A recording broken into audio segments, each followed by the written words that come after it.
It's a tradition at SUNY Plattsburgh to invite a member of the graduating class to offer remarks on behalf of his fellow students. This afternoon's commencement address will be given by Matt McDonald.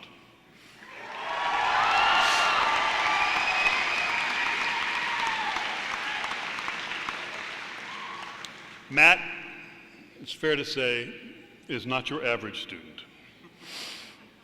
He loves outdoor recreation and came to Plattsburgh in part because he would be able to ski a lot here.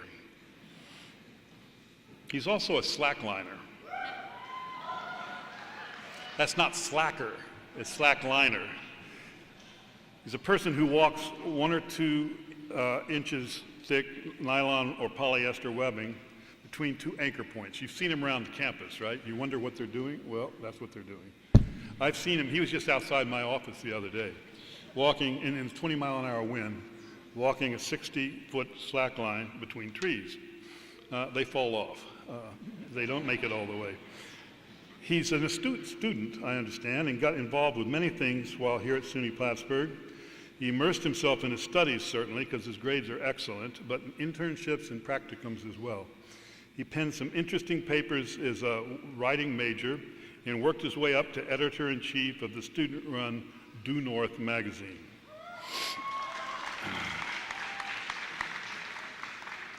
Matt said his parents influenced his college career. Having met his family last night, I can certainly understand why he says that. While they were not helicopter parents, they provided consistent input, helping him set his standards high. Matt, Karen, and grandmother Eileen, I'm sure you're very proud of Matt today. So now it's my pleasure to introduce your student speaker, Mr. Matthew McDonald. Matt?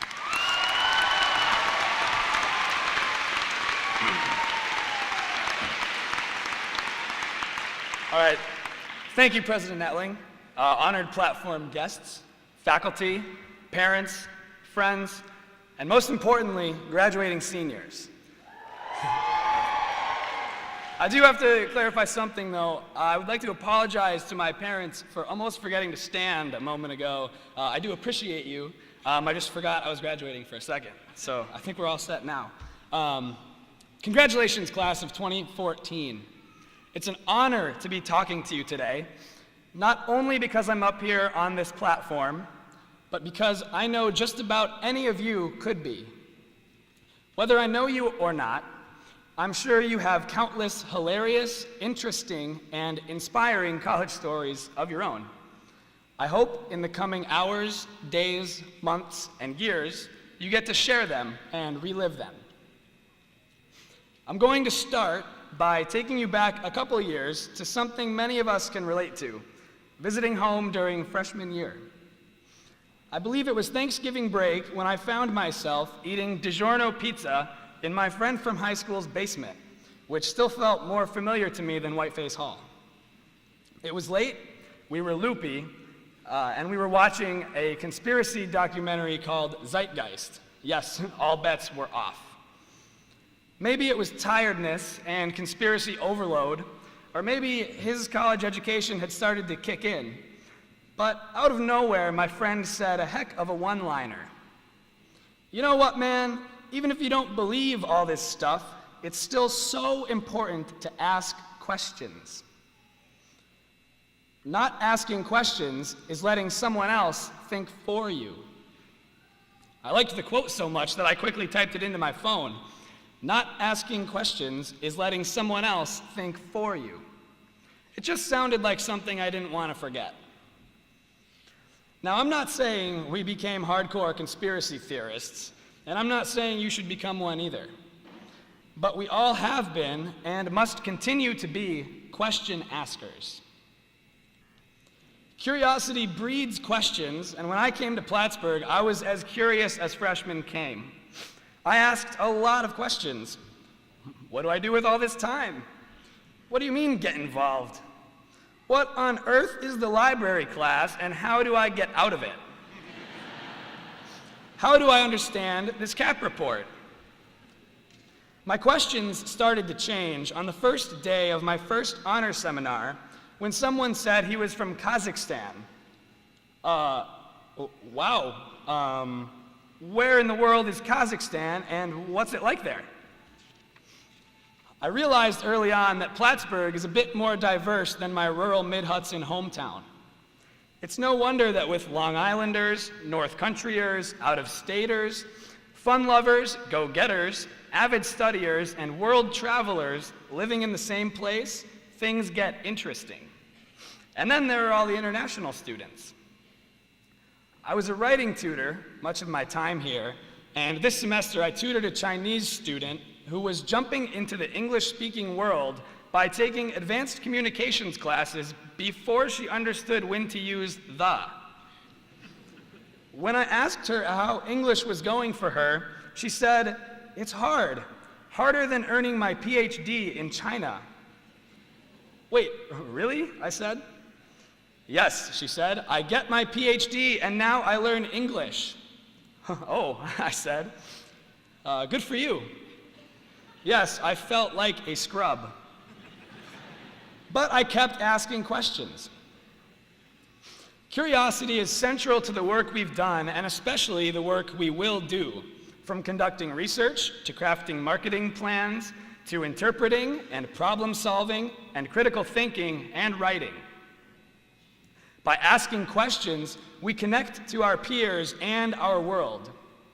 If we don't ask questions, we let our competitors outthink us, out-innovate us, outdo us. If we don't ask questions, we leave words unsaid and stories untold. And if we don't ask questions, we don't know ourselves. Throughout my college career, I kept myself sane by staying active and having fun, balancing work with the other aspects of my life. Specifically, I spent a lot of time skiing and slacklining. As a result, some of the most important questions I've asked myself have pushed my own boundaries. If I ski off this ledge, will I be all right? Will I land in the deep snow with my skis beneath me and ski away yelling in triumph, or will I crash? And if I crash, how bad will it be? How will I walk this whole slackline, this narrow piece of webbing that seems determined to throw me off? How will I maintain balance when it feels impossible? I'm an English major, so I'd be remiss if I didn't quote a text. My favorite quote from all the literature I've read comes from a short story by James Joyce called "The Dead." "Better pass boldly into that other world in the full glory of some passion than fade and wither dismally with age."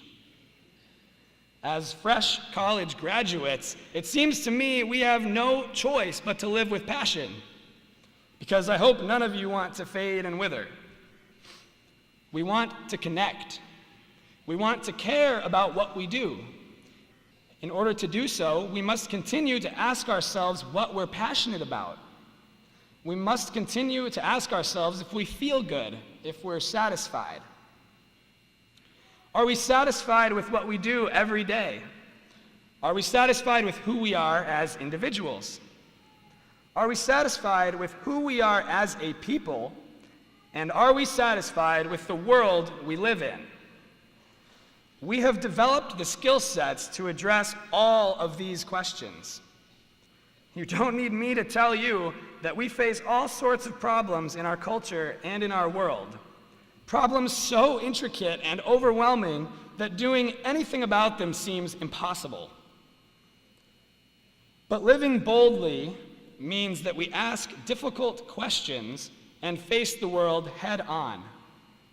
We don't let other people think for us or live for us. Living boldly means we take the leap, drop the cliff, and either land or figure out why we crashed so we can land next time.